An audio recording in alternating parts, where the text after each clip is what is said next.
Hello, everybody. I'm Cynthia Cook, and I'm the president of the Historical Society. And we're delighted to have you all with us for this Zoom presentation. It's one of the benefits, if there are any, this is that we're able to do these Zoom programs and have meetings, program meetings in the middle of the winter, which normally we sort of suspend programs because of the difficulties of possibly getting together in the snow and keeping the building open and warm. So it's nice to have a large group with us tonight, and I welcome you all. Before we introduce Ryan Orton, who's going to be speaking to us this evening on the Grange, I'd like to just do a little advertisement for the two upcoming First Friday programs. We're going to be having one on February 5th, the first Friday in February, which is called Across the Creek, Quakers and Anti-Slavery in Eastern Dutchess County. And it is being presented by the president of the Mid-Hudson Anti-Slavery Society. His name is Peter Bunton, and he's going to be talking with us. I've asked him to really do something specifically about the activities of the Quakers in our part of Dutchess County and their activities with abolitionism and anti-slavery. So I think that should be really interesting. And then a month later, March 5th, 7:30 p.m., Lucretia Mott's Heresy, presented by Carol Faulkner, who is a professor at Syracuse University. And she is going to be talking about Lucretia Mott, who is one of the best known suffragettes, active beginning in the in the 1850s in the suffrage movement. And she was educated here in Dutchess County at the Friends School, the Nine Partners School in Millbrook, and had a lot of interaction with Elias Hicks, who was a frequent preacher at the Creek Meeting House in the early 1800s. So that'll be another nice connection, again, to a national movement and our local connections. And so tonight, we're doing the very same thing with Ryan Orton. And we got to know Ryan because he generously donated to the Historical Society a number of programs, which are historical records of the programs that were offered by the Upton Lake Grange and the other Granges in Clinton. The Upton Lake Grange, as I'm sure many of you know, occupied the Creek Meeting House from 1927 to 1991 when the Historical Society moved in. So it's one of the long, it's our fellow sister brother organization occupying the historic building. And so now I'd like to introduce Ryan by talking about his extraordinary connection with the Grange. He's a lifelong Grange member, having been born into a Grange family. His paternal grandparents were charter members of the Stone Church Grange in Dover Plains in 1938. And the Grange goes back in his lineage on his mother's side to his great-great-grandparents in Genesee County in Western New York. He began attending Grange meetings soon after he was born and grew up in the Stanford Hall Grange, which is where he will be speaking to us from tonight. Currently, he is secretary of both the Stanford Grange in Stanfordville, which is celebrating its 125th anniversary this year, and the Dutchess County Pomona Grange. He's also the co-camp director for the New York State Grange. And in the past, he was both the youth master president of both the New York State Grange and the National Grange, as well as youth ambassador for the New York State Grange in high school. Now that's a lot of Grange activity, but he does have a day job, and which means he's going to be a great speaker. During the day, you can find him teaching 8th grade history at Stissing Mountain Junior and Senior High School in Pine Plains. And he's also the organist and choir director of the First United Presbyterian Church in Pine Plains. So I'm delighted to welcome him, and I will ask you all, once again, just remind you to remain muted so that Ryan can have our full attention. Thank you, Ryan, and welcome. Thank you very much, Cynthia and Kathy, for inviting me to speak tonight for your Historical Society meeting. It is an honor to speak about the Grange. It is a subject that I have widely researched. It's a subject that I have grown up with my entire life. As you said in my biography, I've grown up in the Stanford Grange Hall. The Grange members here have become a second family to me, surrogate parents and grandparents who watched me grow up.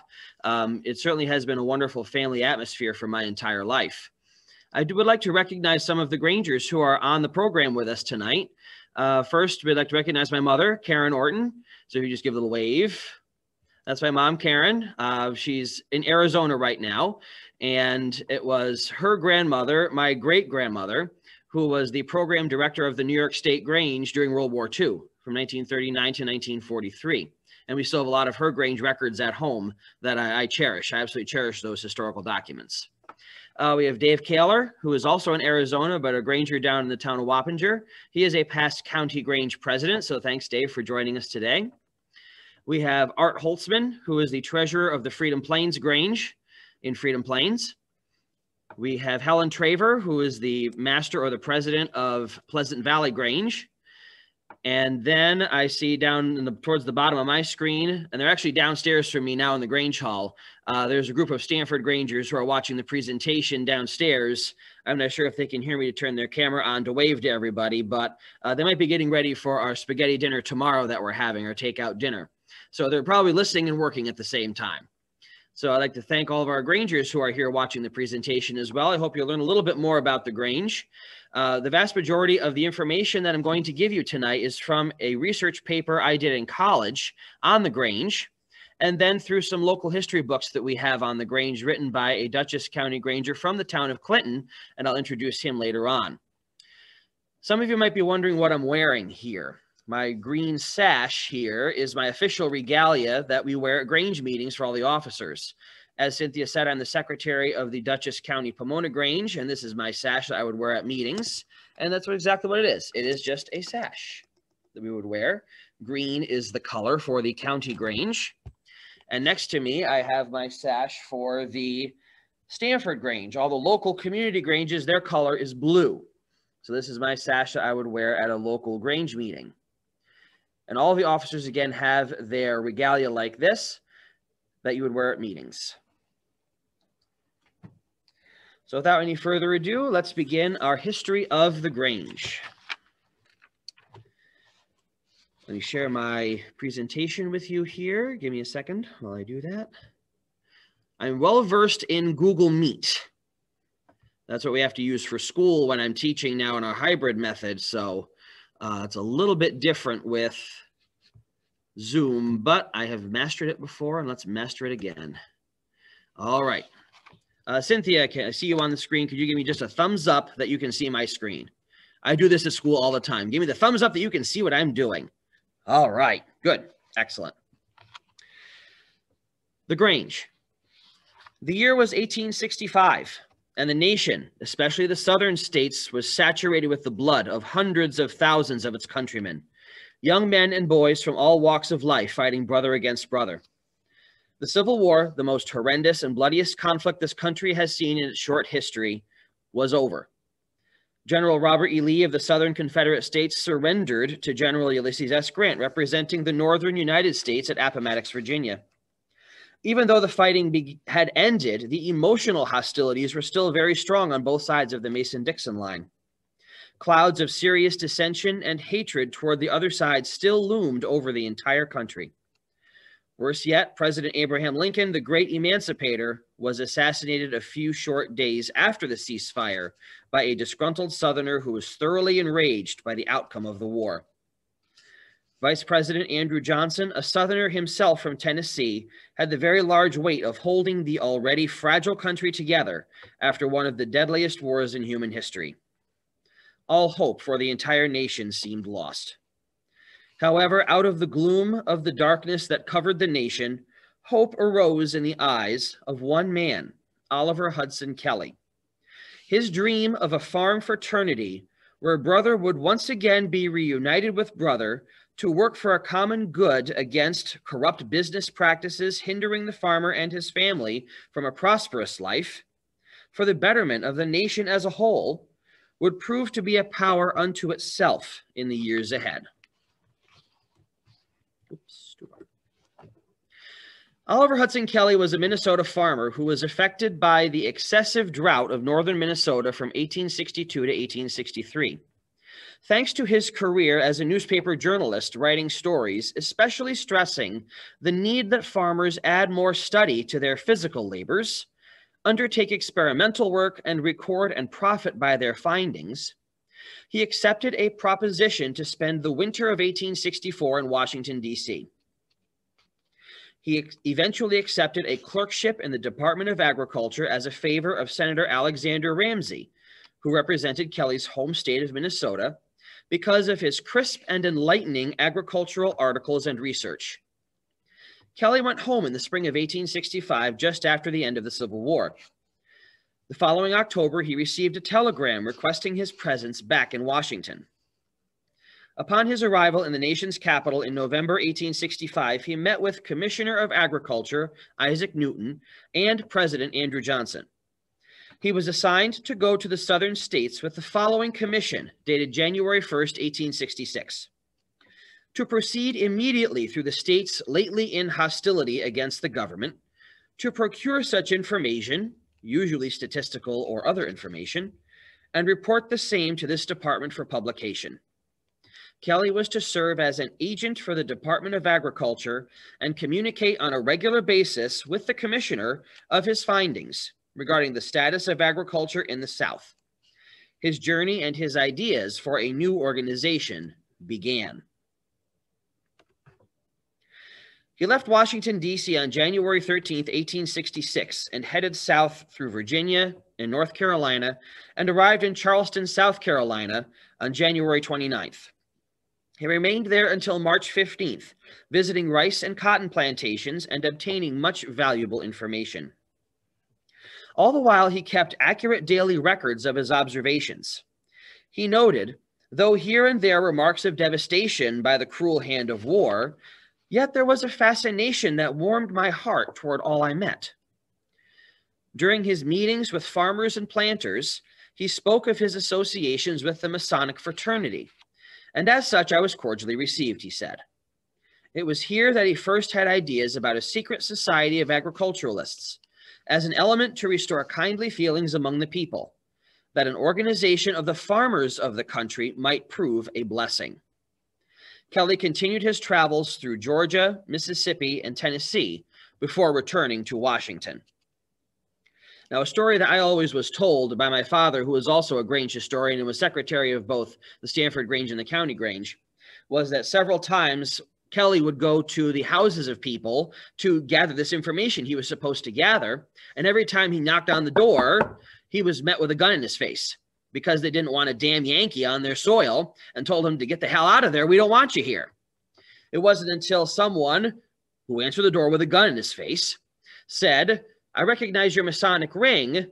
Welcome to my home, brother," and shook his hand. This is where Kelley got this idea for an organization to reunite the farmers. The information that Kelley gathered would be compiled into a vital report that would prove essential to the repair and revitalization of the most agrarian sections of our country. This information would also be very effective as data used to influence farm men and women to join and reap the benefits offered by Kelley's new organization. Throughout his travels south, Kelley became more and more confident that the nation could not rely solely on the government to help rely the country physically and emotionally.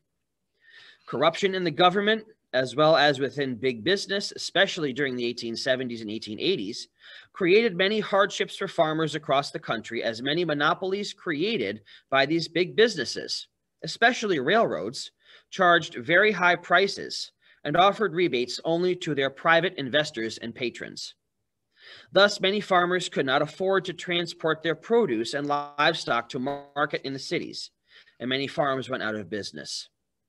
Kelley stated that, "Referring to my daily record, I am reminded of the effects of the information and remarked at the time that politicians would never restore peace in the country, And that statement really sticks out to me today, based on what happened this week and what's been going on. That really sticks out to me. That politicians would never restore peace in the country. If it came at all, it must be through fraternity. The people, North and South, must know each other as members of the same great family, and then all sectionalism will be abolished. For this reason, the Grange was and continues to be a nonpartisan organization. It did not and currently does not support any particular candidate or political party. Corruption, along with ignorance, sloth, and superstition, have no place or position within the Grange.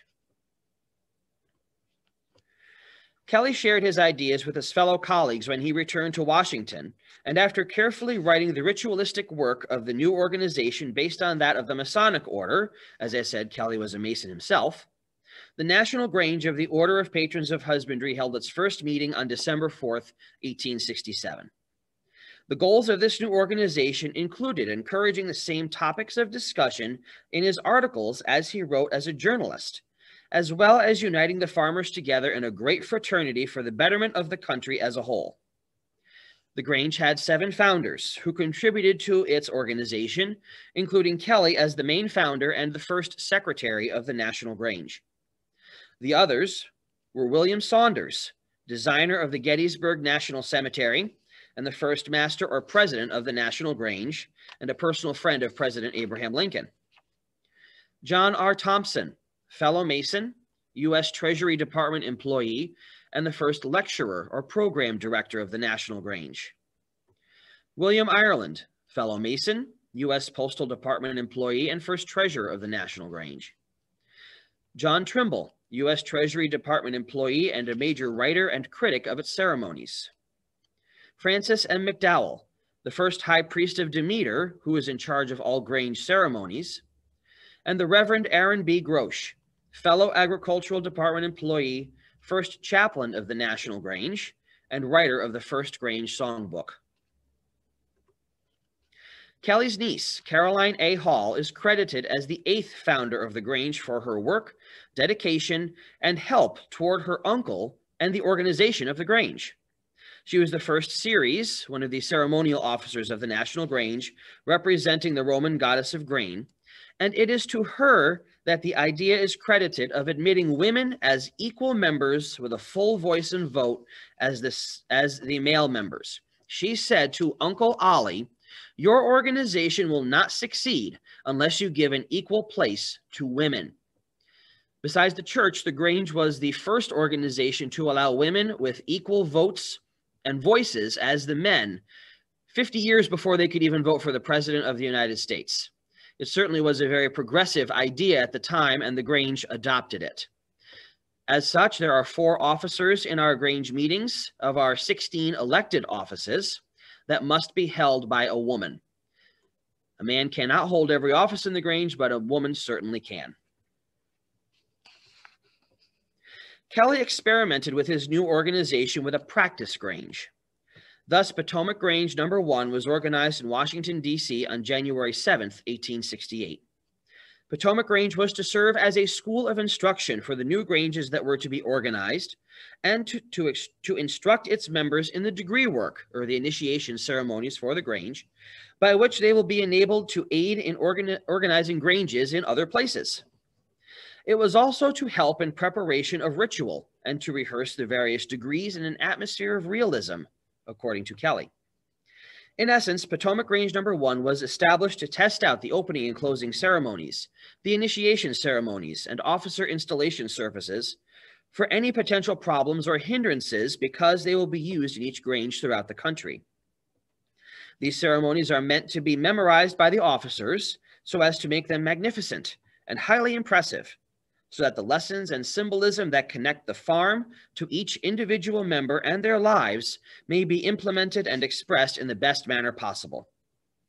Even today, the ritual, especially the degree ceremonies, can teach the average individual valuable lessons that can help them live their lives to the fullest by becoming educated and prosperous members of society. Many of the original members of Potomac Grange No. 1 were clerks in the post office department who worked with Kelly. The members found the organization and its purposes favorable and to their liking based on this practice Grange. and the ceremonies of the Grange were now in perfect working order, according to Kelly's fellow founders and organizers of this new organization. Potomac Grange No. 1 is still in existence today. They're headquartered at the National Grange headquarters in Washington, D.C. The National Grange headquarters is 1 block from the White House, the only privately owned building within a mile radius of the White House.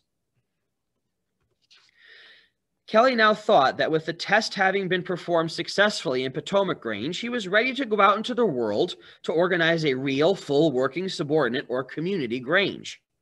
He could no longer restrain his enthusiasm for the order, resigned his position with the Postal Department, and devoted all of his time to the establishment of the order.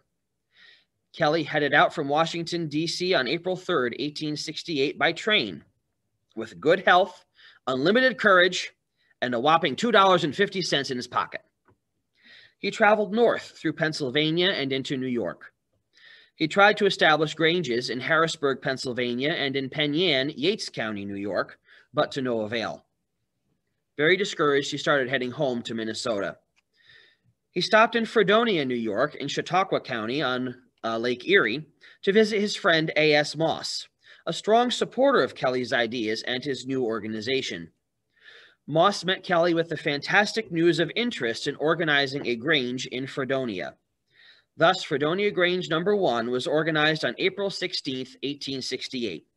21 men and women signed the charter, and this became the first working Grange in the entire country.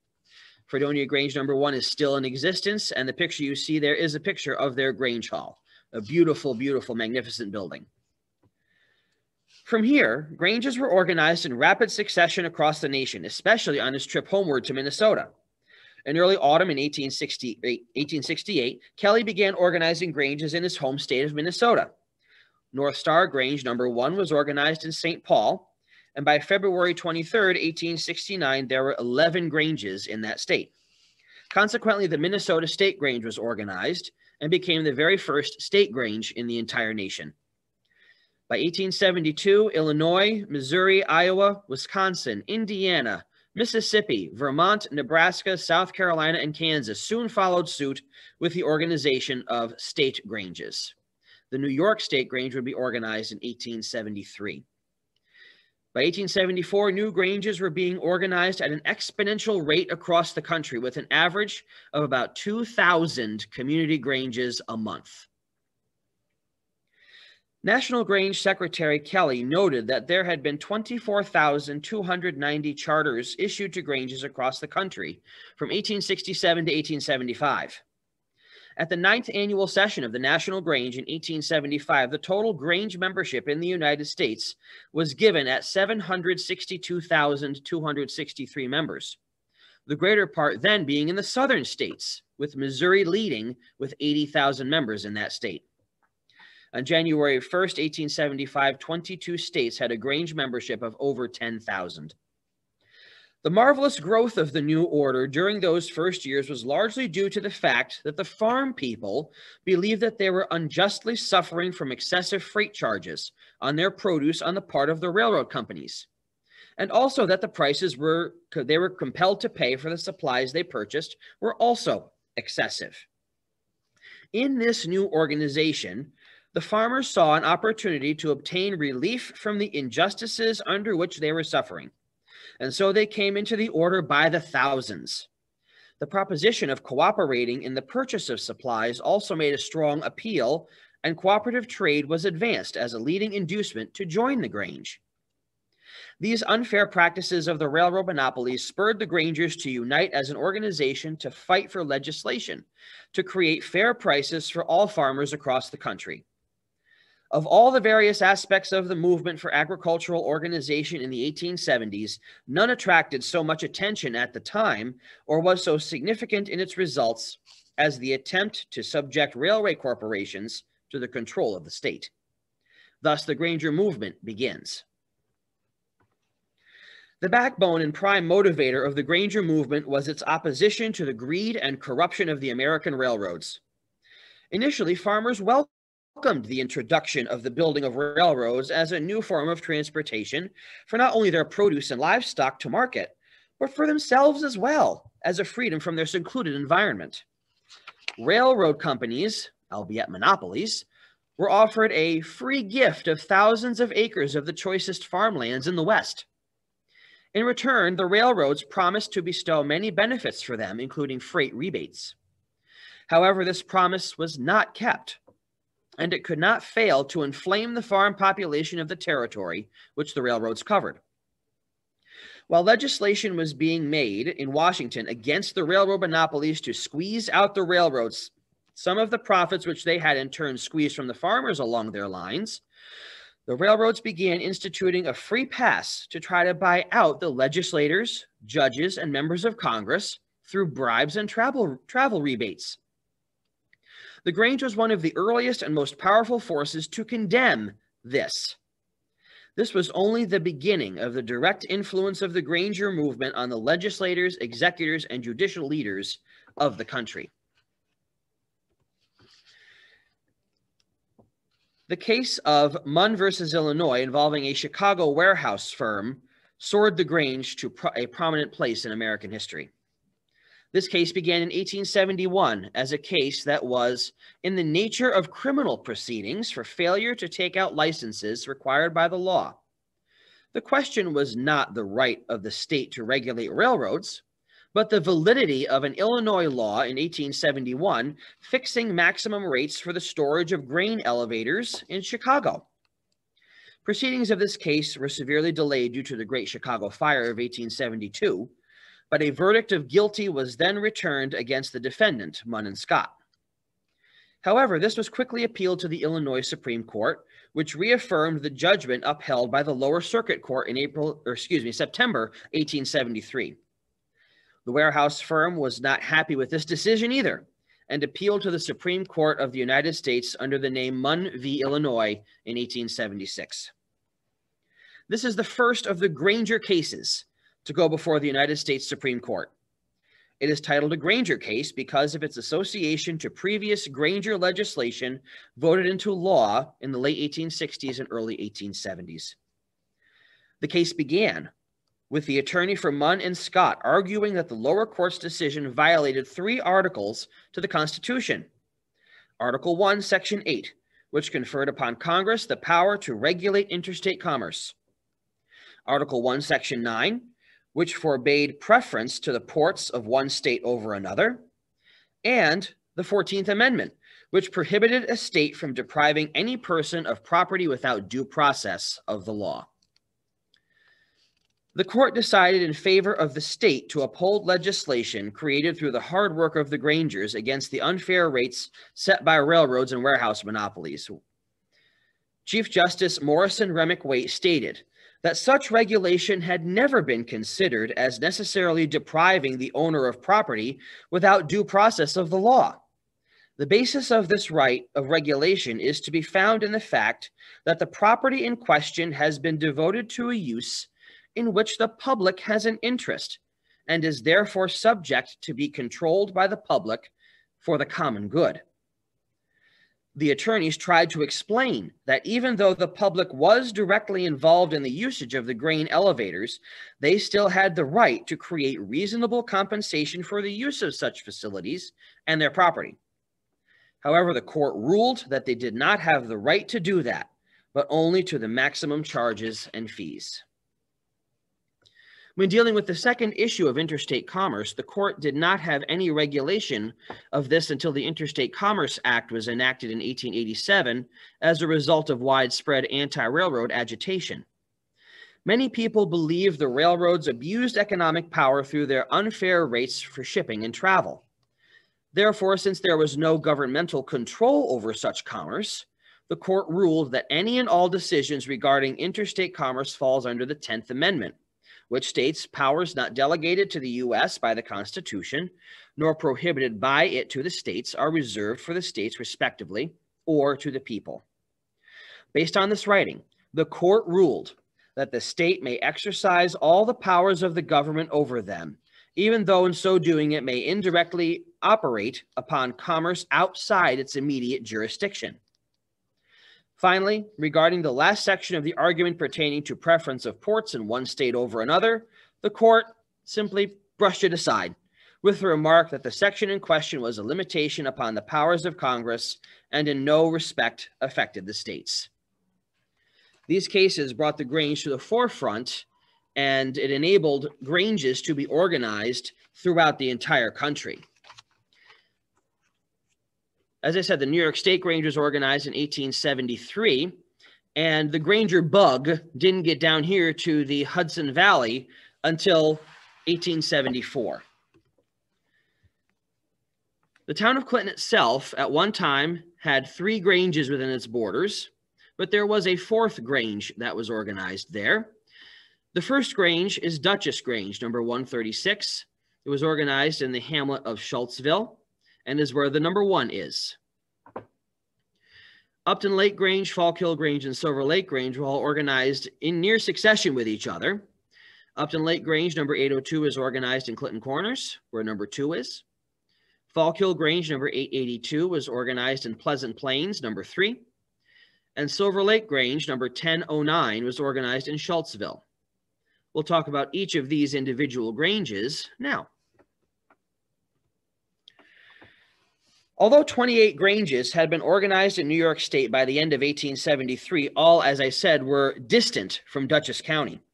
Only 3 were in eastern New York, and they were started by individuals who were motivated by the news of the Grange movement everywhere, including these Supreme Court cases.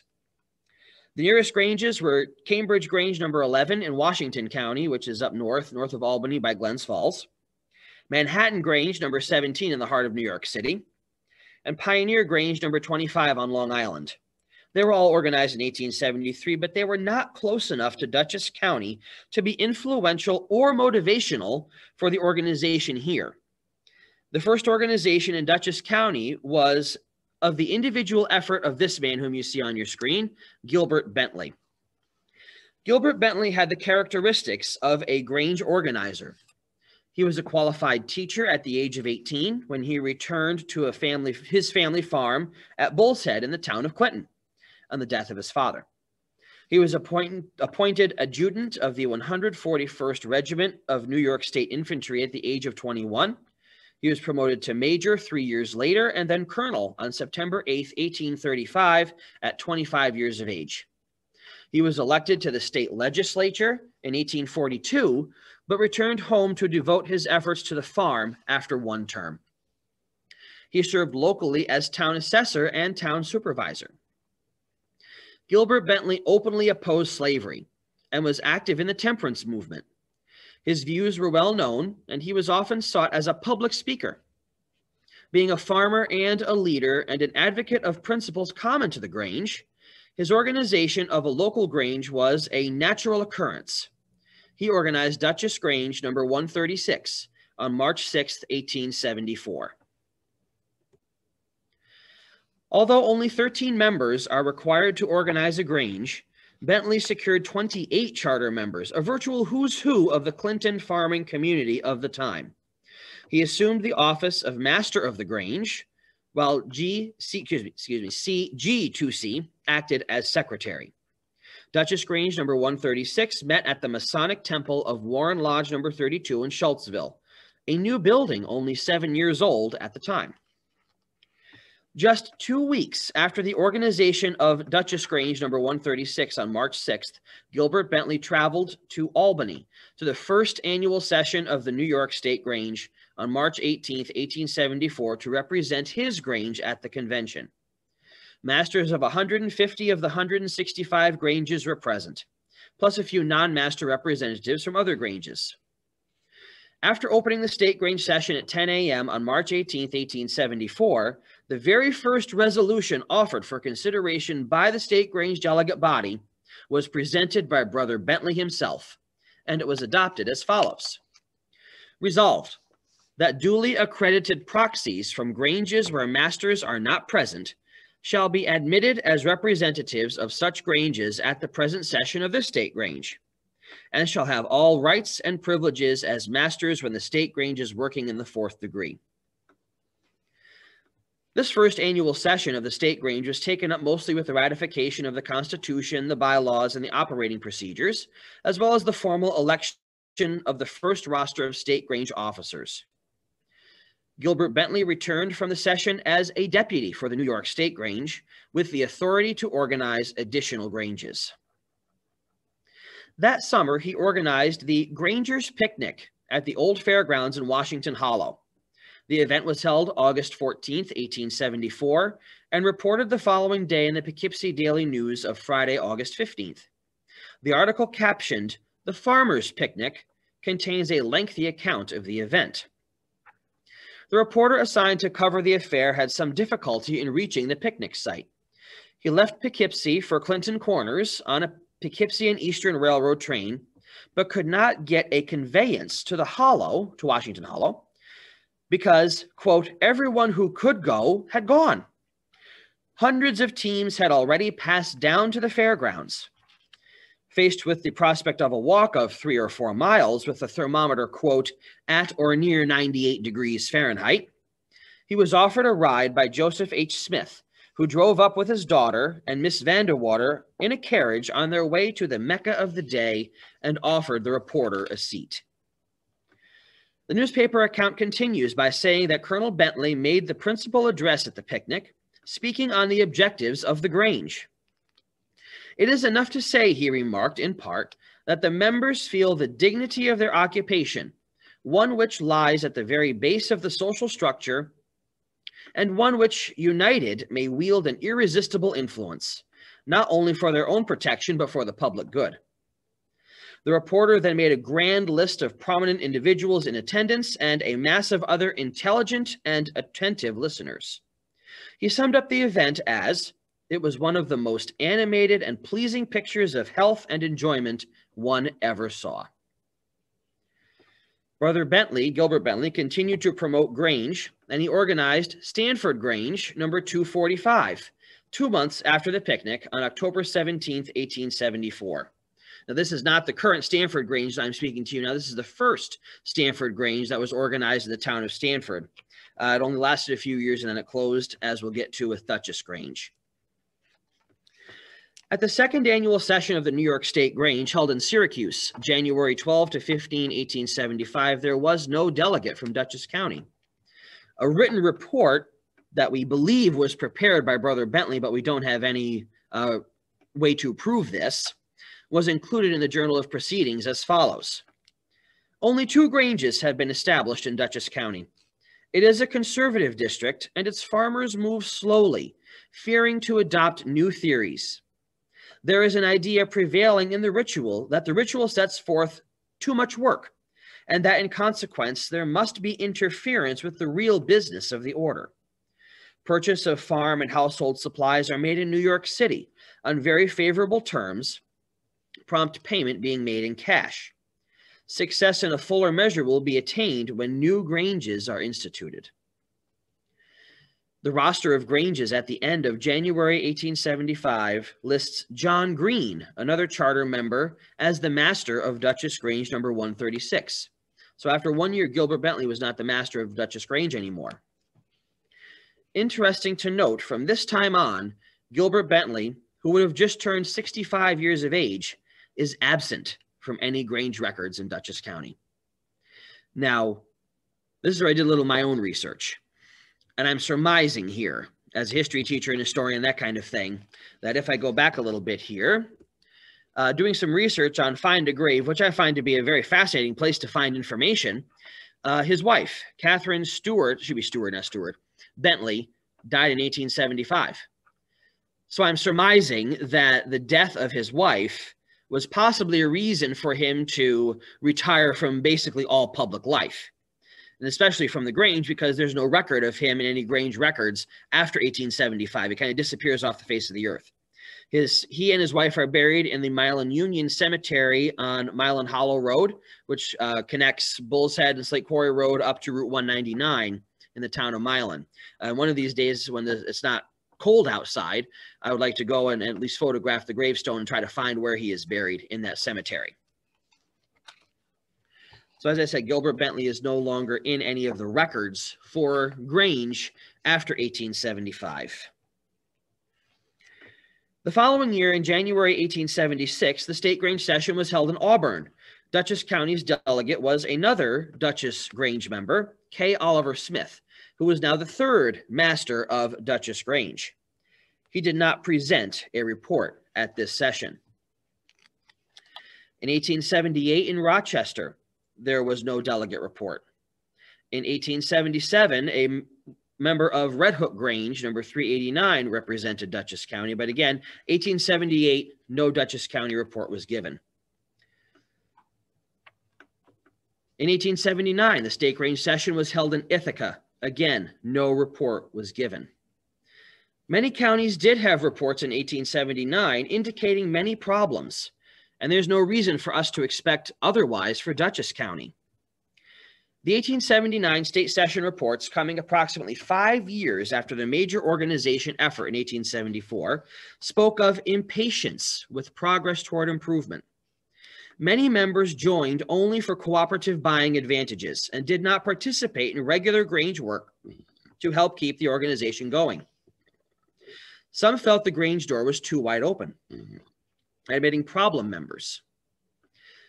Some of the quotes from the counties giving reports at that session: Jefferson County in northern New York. Members wanted to get a great deal without putting forth effort, and they could not do it, so they lost courage and hope and fell out by the way. Orange County. The deputy had political aspirations, and his influence was therefore not profitable to the order. Oswego County. Some had a single purpose, the pursuit of the dollar. They did not find what was expected, so there was disappointment. Ontario County in western New York. The early organization was influenced too much by the curiosity and by anxiety to make money. And Chautauqua County, way out in western New York. Too often choosing friends we err, by warm good nature pressed, and in love-like form received a serpent to our breast. After 1879, Dutchess County had no delegate and no report for the remainder of the early Grange period. By 1883, Dutchess Grange is listed as having a new master again, Dwayne Story, who was also the secretary of the fire insurance companies that were created throughout the state. The fact that Grange members were using cooperative advantages but not holding regular meetings was recognized early by New York State Grange officials. In 1879, again, the State Grange Secretary reported, "It is well to look squarely at the facts as they exist, for we shall thereby be enlightened in future work, and we shall also know better how to devise plans for the development of the order. The fact that there is a considerable number of Granges that have now ceased to regard their obligations is now so well established that I venture to call to your attention to the necessity of dealing with them in some way that shall restore them to the full performance of duties or take from them the privileges they have violated." In 1880, the State Grange Secretary gave a similar report.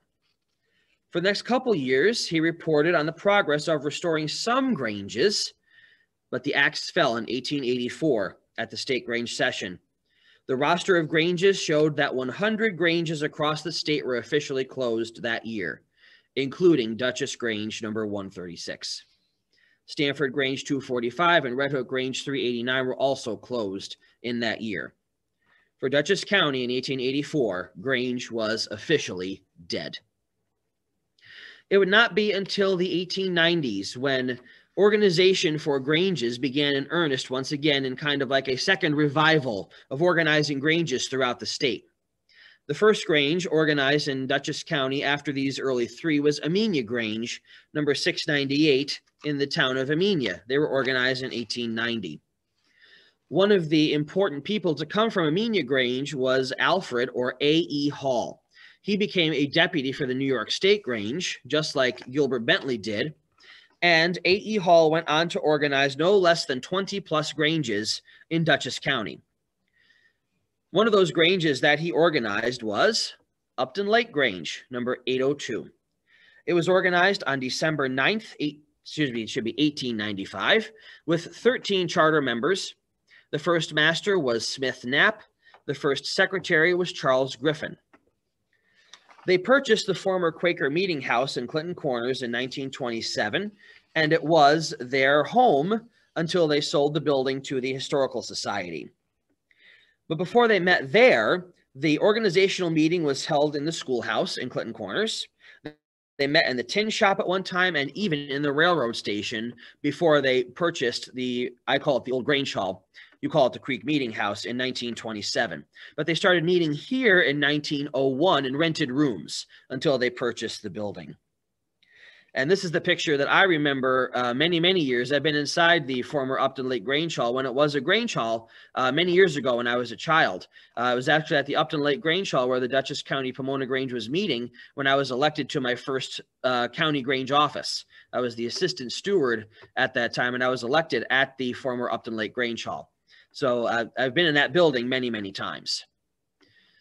Upton Lake Grange closed in 2006 when their last active member, Dorothy Burkowski, entered into a nursing home. And unfortunately, with many of these Granges, either they did not adapt with the times or the glue that was holding the Grange together left for whatever reason or another. One of these members, again, was Dorothy Burkowski. And when she went into the nursing home, the Grange fell apart and it closed in 2006. At the New York State Grange sessions in the early 1800s, again, the 1890s, it was common for delegates to mention specific Granges by name. Upton Lake Grange is the only one that is mentioned in these early reports from the delegates to the New York State Grange session. In 1896, it was reported that good work was accomplished with Upton Lake Grange. They had now risen to 18 members by the time the State Grange had met. In 1897, however, there seems to be some concerns about the lady members for some reason. And as I mentioned to Kathy and Cynthia before the program began, I don't have access to the records for any of these Granges, even though they are closed. When a Grange closes, the records must go to the New York State Grange Archives at Cornell University in Ithaca. So that's where the records for these Granges are.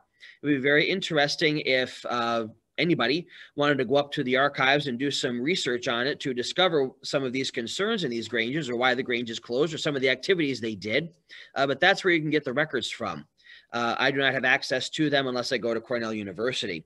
But in 1897, for the New York State Grange, Dutchess County reported for Upton Lake Grange, it is in prosperous condition. The principal benefits which this Grange has received from the order is in the purchasing of goods. Its social and literary features have been neglected, however, on account of a lack of interest of the sisters of the order. For some reason, the ladies were upset with what was going on at the Grange, and they weren't going. They weren't participating. And a similar report was given in 1898 at the State Grange session, where it says Upton Lake Grange has no lady members for some unexplainable reason. So more research would definitely be needed if we're going to learn what happened there. But Upton Lake Grange was the first of the what I call modern Granges organized in the town of Clinton. The second Grange was Fallkill Grange in the hamlet of Pleasant Plains. Fallkill Grange was called Fallkill Plains Grange on the dispensation papers.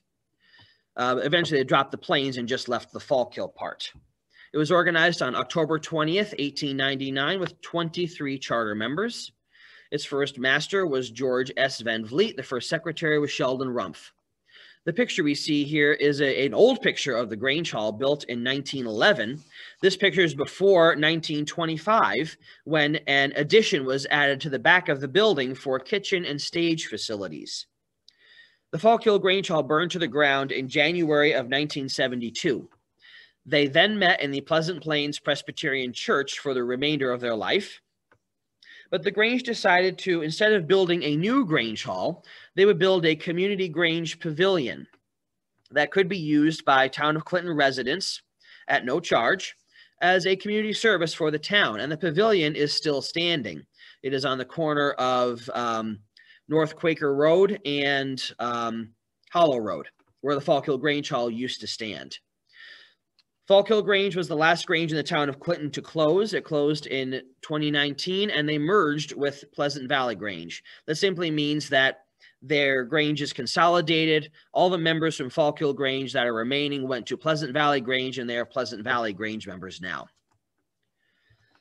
The last Grange organized in the town of Clinton was Silver Lake Grange, again in the hamlet of Schultzville, only up the road from where Dutchess Grange is organized. Silver Lake Grange was organized on February 29th, a leap year, in 1904. Not many Granges can say they were organized on a leap year, let alone a leap day. They had 28 charter members. Their first master was Cassius Hicks, first secretary Charles Welch. They met at Bull's Head Hall until 1922, then moved to the Masonic Hall in about 1925. Starting in 1930, they met at the Lion Memorial Hall in Schultzville and continued to meet there until their Grange closed in 1970. Silver Lake Grange is always the smallest of the three Granges in the town of Clinton. And when they closed in 1970, some of their members went to Falkhill. Some of their members came to Stanford, especially the Alfs and the Statses. They lived closer to us than going down to Falkhill Grange, so they demitted or transferred their membership here. And Silver Lake Grange, as I said, closed in 1970. In doing some of my research on the town of Clinton Granges, trying to find some information that I could share with you, I found this article from Eleanor Roosevelt from her My Day columns. This is from July 10th, 1947. The weather seems to be treating us somewhat unkindly in this part of the world. Yesterday, my picnic grounds were to have served 150 young people from 28 states, who are the second group which has come to the summer encampment of the ethical culture schools. When the hour arrived, there was a downpour of rain. Fortunately, some friends secured the Falkhill Grange Hall, a few miles further north, so the group could at least eat their picnic lunch in a dry spot. I met with them there and discussed the work of the United Nations Human Rights Commission. I answered questions for about an hour and then took them over to the library. I'm assuming that's the Presidential Library over in Hyde Park. So it was quite interesting that Eleanor Roosevelt and her group here of these young people met at the Falkhill Grange Hall kind of on an emergency basis. Now, some of you might know and some of you might not know, Eleanor Roosevelt and Franklin Roosevelt were also Grange members. They were members of Chapel Corners Grange in Hyde Park, and FDR was a member there for well over 25 years, and so was his wife, Eleanor. There is a story that Franklin Roosevelt went to the Grange meeting to receive his 25-year membership certificate, and the same thing for Eleanor Roosevelt. So those are two very important Grangers indeed, certainly two of the most famous Grangers ever in the history of our organization. The Grange organization also has a separate unit that's for kids, for age 5 to 14. Usually, the Grange is the first organization in town to offer an organization specifically for children. The Juvenile Grange was modeled and based on the regular subordinate Grange, and it was the first such children's organization. It was organized nationally in Texas in 1888, again for children aged 5 to 14. Children were not allowed to go into Grange meetings with their parents because they could cause disruptions, kind of like children do today. Charles Gardner, the past high priest of Demeter of the National Grange, wrote in his Grange History, Friend of the Farmer, that hired babysitters did not exist. It was no unusual sight in rural Granges of years ago to find one room in the Grange Hall set apart for the babies, comfortably enjoying peaceful slumber while their parents in the adjoining hall were discussing the grievous problems of the nation. Town of Stanford historian Dot Burdick recalls going to Grange meetings before she could even join the Grange here in Stanford. She said that she used to go to Grange meetings with her parents when she was a child. She used to sit on the front steps of the former Stanford Grange Hall with her collie dog Buster. They would sit there and read or play until the meeting was over, and the adults came out ready to go home.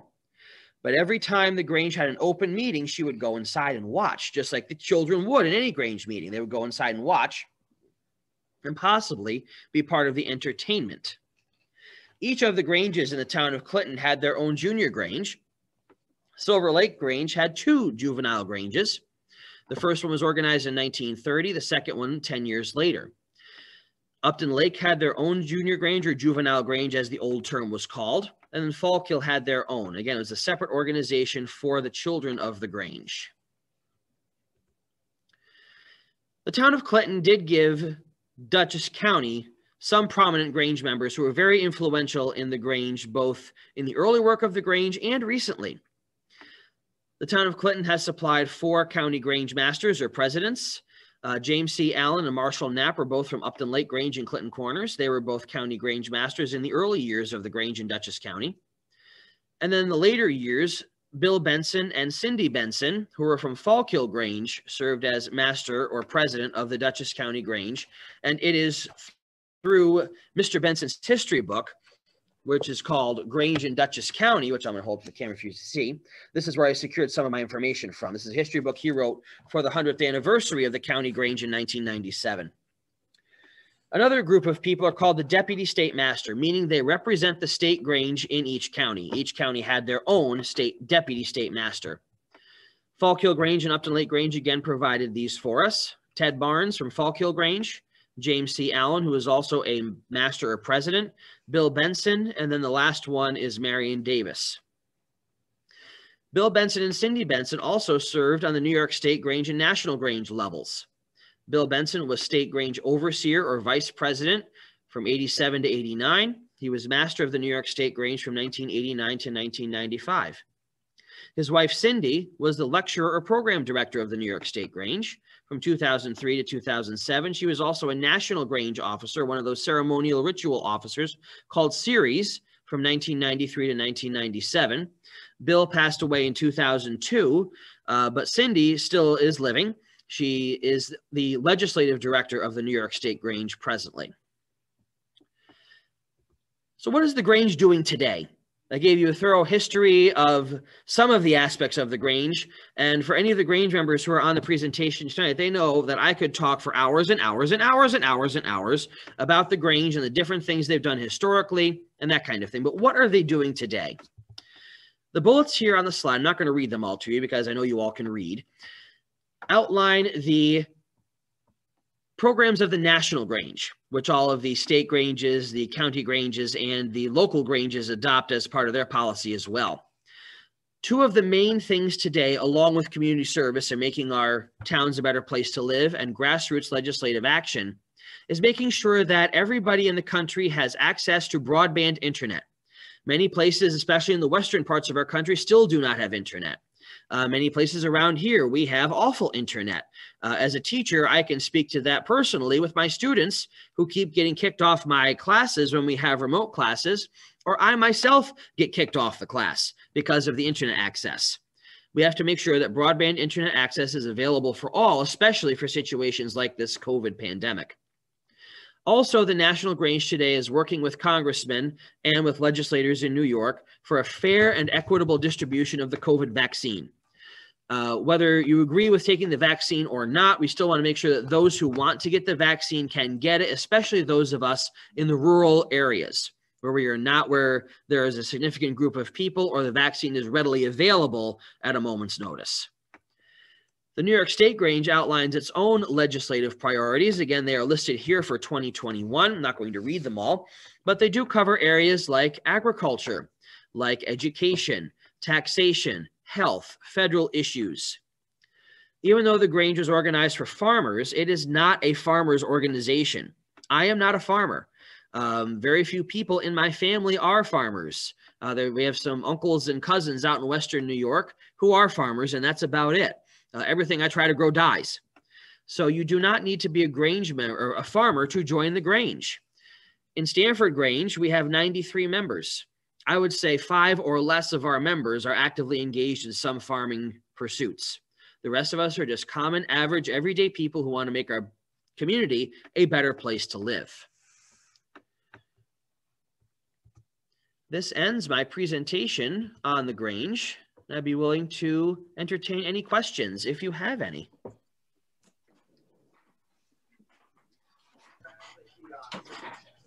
I've always heard that our Grange, the Upton Lake Grange, was instrumental in getting people to walk along the road facing traffic.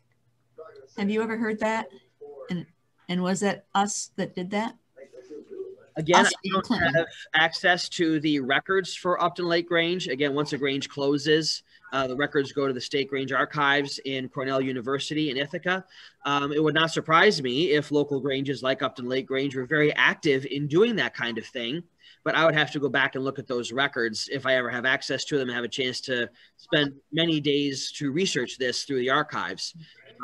The Grange has been instrumental in things like that, making sure that people are safe on the roads, bicycle safety, school bus safety, and that kind of thing. So it wouldn't surprise me, but I don't officially have an answer for that. You never heard it.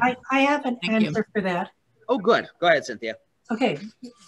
We have recently also received materials from Marjorie Buck.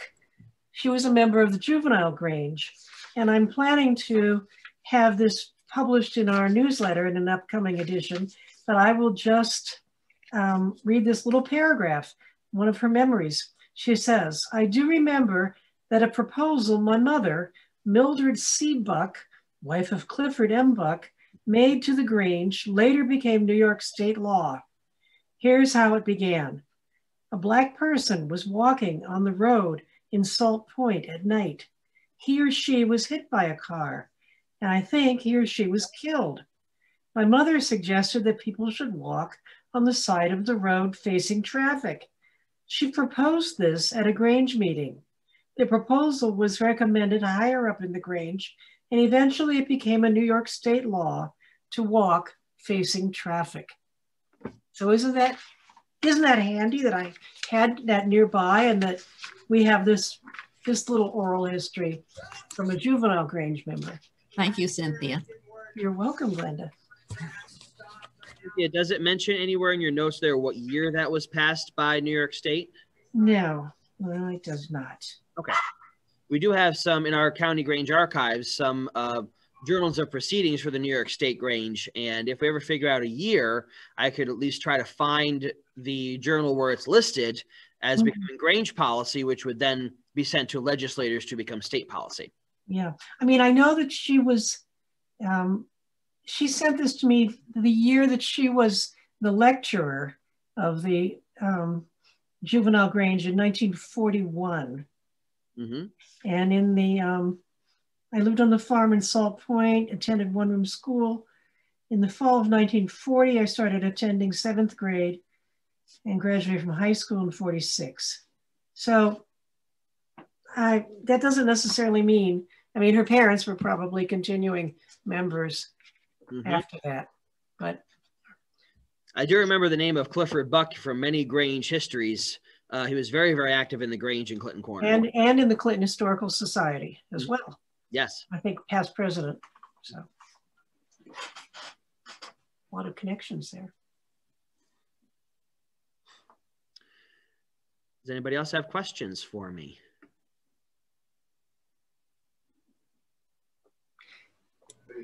Thank you very much. I have a question about the Farmers Alliances. Do you know the relation? The Farmers Alliances became sort of successors to the Granges in terms of political activism in the 1880s and 90s, I think. Mm-hmm. Yes. And can you tell us a little bit about them? From what I know of the Farmers Alliance, it isn't much, but I also teach about the Farmers Alliance in my 8th grade history class. The Grange, when it was first organized, was popular all over the country and even the South, like I mentioned in my research that I've done. But once corruption entered the organization, people left the Grange because they were sick of the corruption in the government. They didn't want it in the Grange as well. So the Farmers Alliance took over mostly in the South. I know there were Farmers Alliance chapters all over the country, but they were predominantly in the South. And they did kind of the same thing the Grange did in organizing cooperative stores, in having special fights against the railroads and the rebates and that kind of thing. But they were more politically active than the Grange was. Once all this corruption happened inside the Granges, the Grange made a staunch set that they were not going to be political anymore, whereas partisan politics are concerned. They would encourage members of the Grange to vote for the person they thought would do the best job, to practice their civic duty of voting in national and local and state elections and that kind of thing. But they would not endorse candidates anymore like they had before. And I believe the Farmers Alliance would endorse candidates. The Grange does not. Eventually, the Farmers Alliance fell by the wayside, and the Grange had a resurgence in the 1890s, and it stuck because of their nonpartisanship. But to do more research, I have to do more research on the Farmers Alliance to determine more of a connection between the two. But it's kind of like a placeholder, especially in the South, once the Granges were closing, like Dutchess and Stanford and Red Hook, the first Granges, because of political corruption. People wanted the advantages of being a member and didn't want to do the work for the organization. Mm-hmm. But as I understand it, also the Farmers Alliances became rather radical. Very. And were really instrumental by the time of, say, the 1896 presidential election, when William Jennings Bryan was running on the Populist Party. Definitely. So there's this whole other very political stream of farmers' involvement in radical politics. Exactly. And with the formation of the Populist Party, the Granger movement certainly morphed into that as well. And they did certainly endorse William Jennings Bryan for president in 1896 and several times after that. But officially, the Grange would not say, we support someone. They would encourage the members to support someone because they didn't want to have that political backlash like they had in the 1880s. They learned from their mistakes and realize that they have to be nonpartisan together as an organization, but they encourage their members to be active and do their civic duty and vote. And if they want to run for office, that's fine. But even, for example, I ran for the town board in the town of Stanford a few years ago and I won. My Grange could not say, vote for Ryan Orton. They're not allowed to say that. But the individual members, when they went to vote, of course, I would like it if they voted for me, but if they didn't, fine, didn't matter to me. We can't publicly endorse candidates at all in the Grange. And that's what makes us different from other organizations like the Farmers Alliance. The Grangers did certainly support William Jennings Bryan, 100%. Cross the gold speech. Indeed, yes. Yes. So are there any other questions, I wonder? Yeah, I got a question. Yeah. It's just curious. It seems like the Grange is, first of all, where does the word Grange come from? The word Grange is an Old English word for farm. And a lot of the officers that we have in the Grange, you heard me mention things like master, overseer, lecturer, stewards, chaplains, that kind of thing. They're all based on positions on an Old English farm called a Grange. Has nothing to do with slavery in the South, has nothing to do with African Americans. This system is older than any of that. Mm-hmm. Unfortunately, it does have a negative connotation today, obviously, and especially with recent events. That's why about 20 years ago, the Grange said, the National Grange voted, that you could now call the master of your Grange president, the overseer of your Grange vice president, the lecturer of your Grange the program director. We have a gatekeeper who is supposed to collect passwords and no secret knocks and that kind of stuff. We don't do any of that anymore officially, but we keep it around for tradition.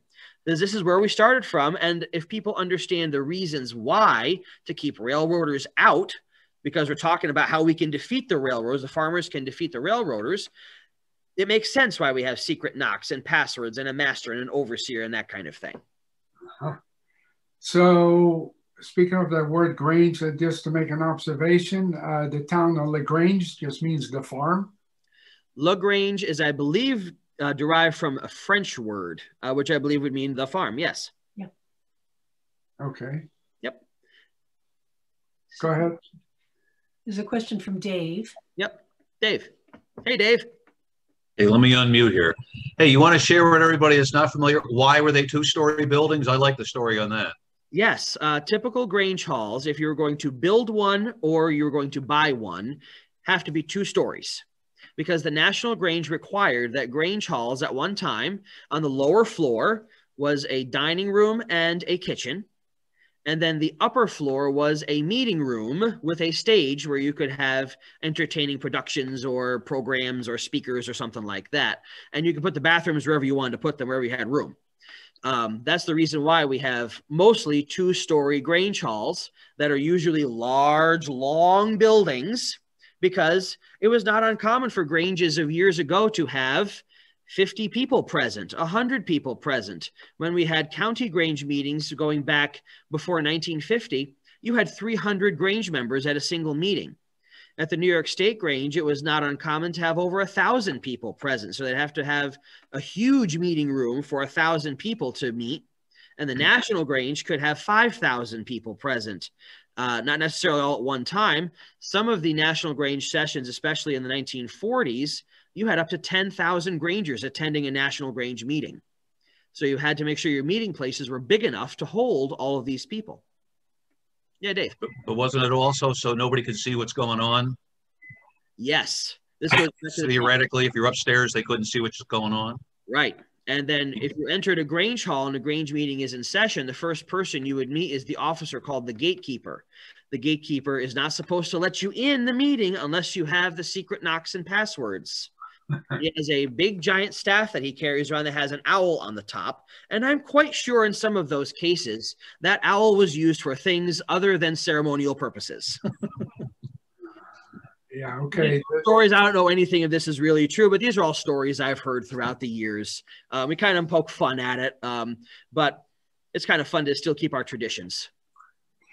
So what I'm seeing here is, I mean, I knew nothing about the Grange before, and this has been very informative, and thank you.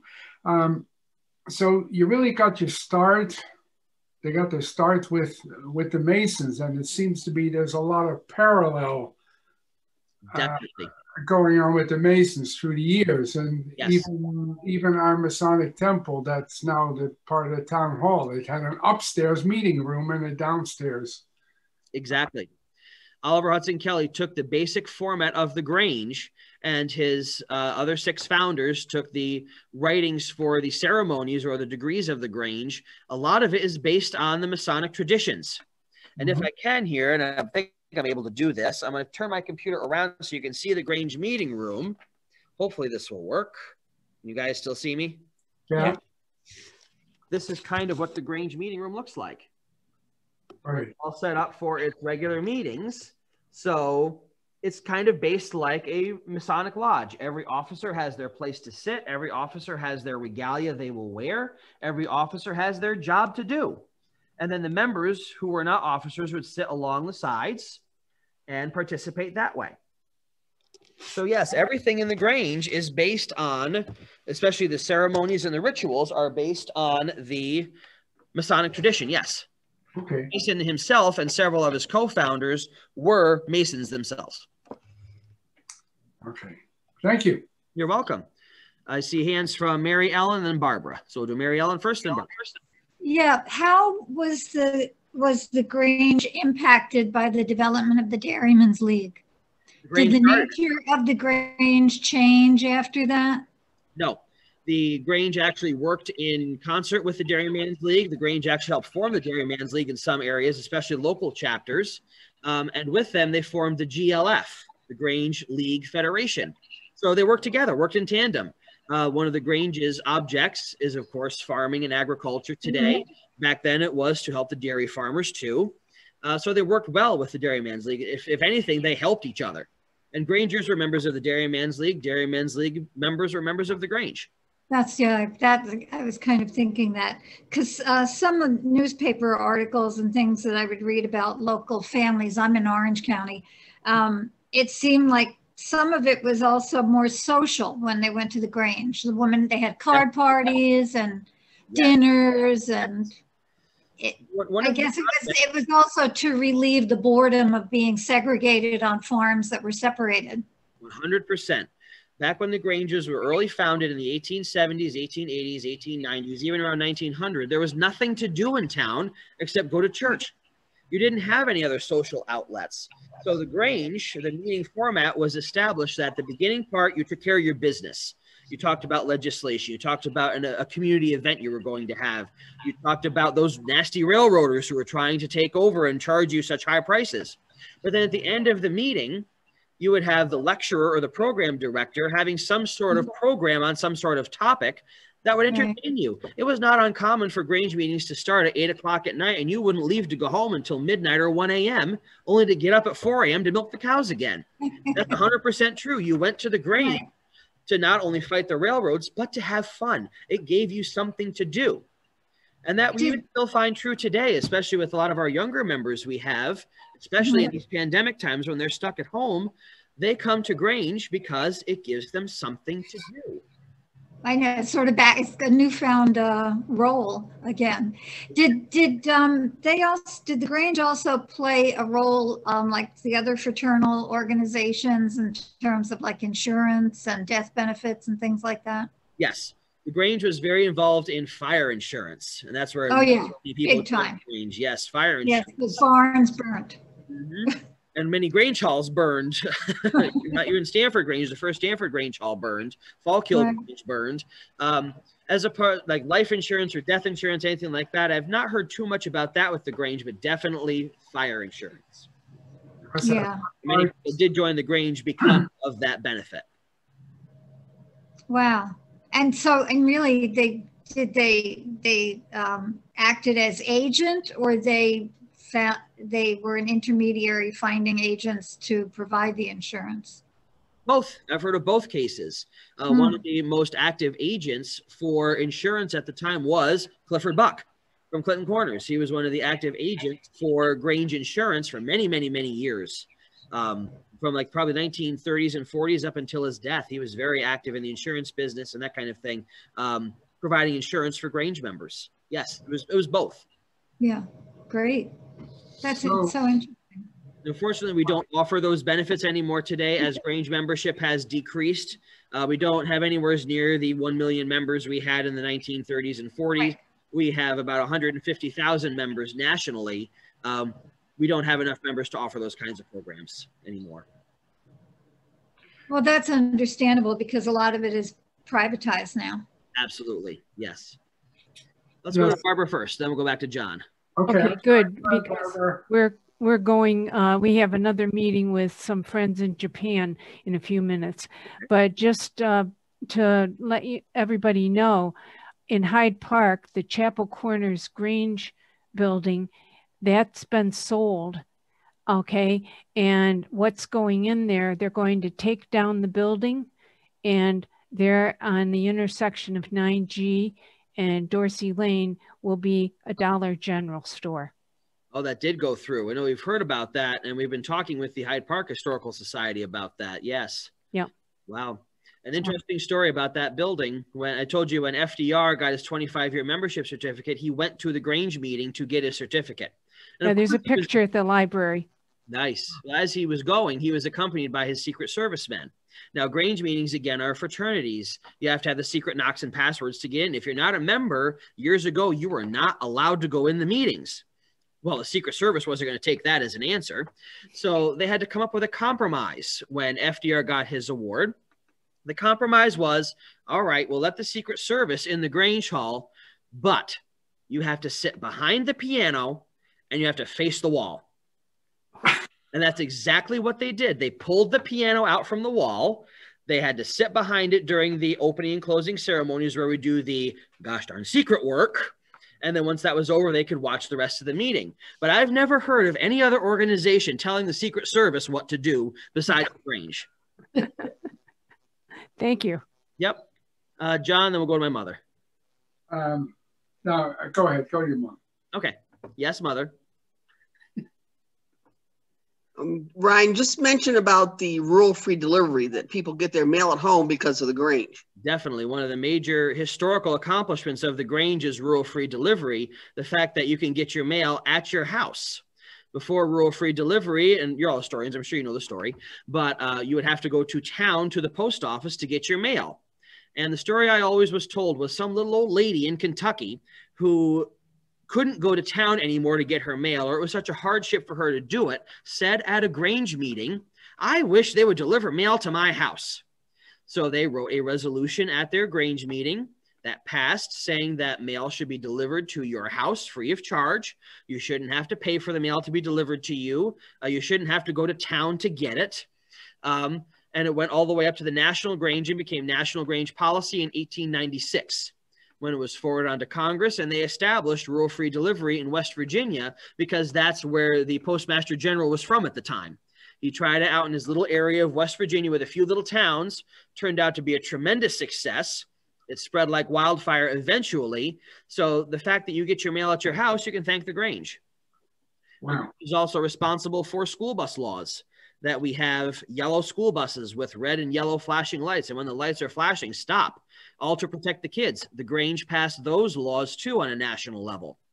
The Grange helped with rural electrification in the South during the Great Depression, just like we're trying to do with rural broadband now to make sure people had electricity in the 1930s and 1940s. And some places of the rural South still didn't have electricity by the time World War II started.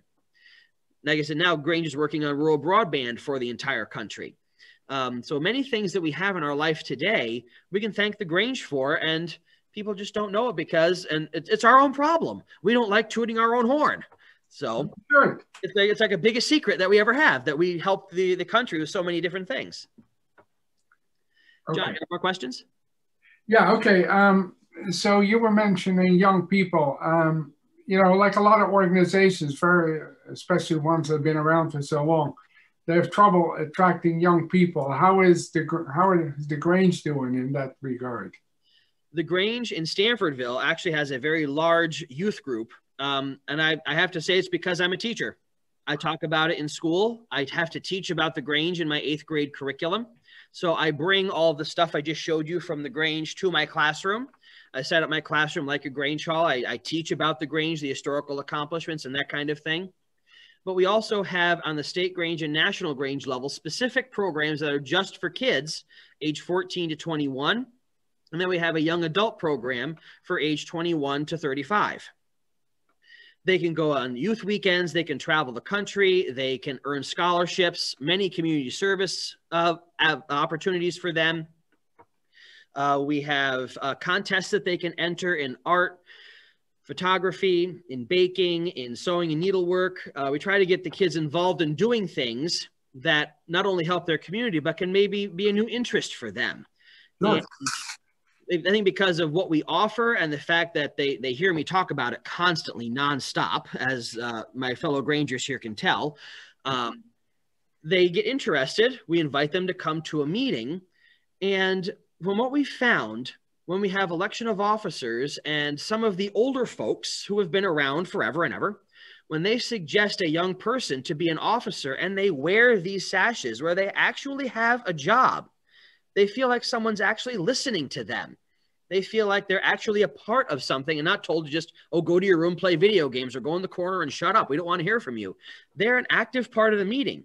Once you're 14 and you can join the Grange, you have an equal voice and vote with everybody else in the room, regardless of how old they are or how long they have been a member. They are an equal member with everybody else. And I think that really empowers young people. Our young people have done a lot of things in Stanford for Grange activities and that kind of thing as community service. And it's because of the Grange that it gets them involved in the community. That and also our dues are relatively cheap. We don't charge an arm and a leg for dues to be a member of the Grange. Our dues are $29 a year. And we also have the incentive that if they volunteer and help with our monthly dinners, like we have one tomorrow, they get a discount on their dues. So if they volunteer at every dinner, they don't have to pay dues.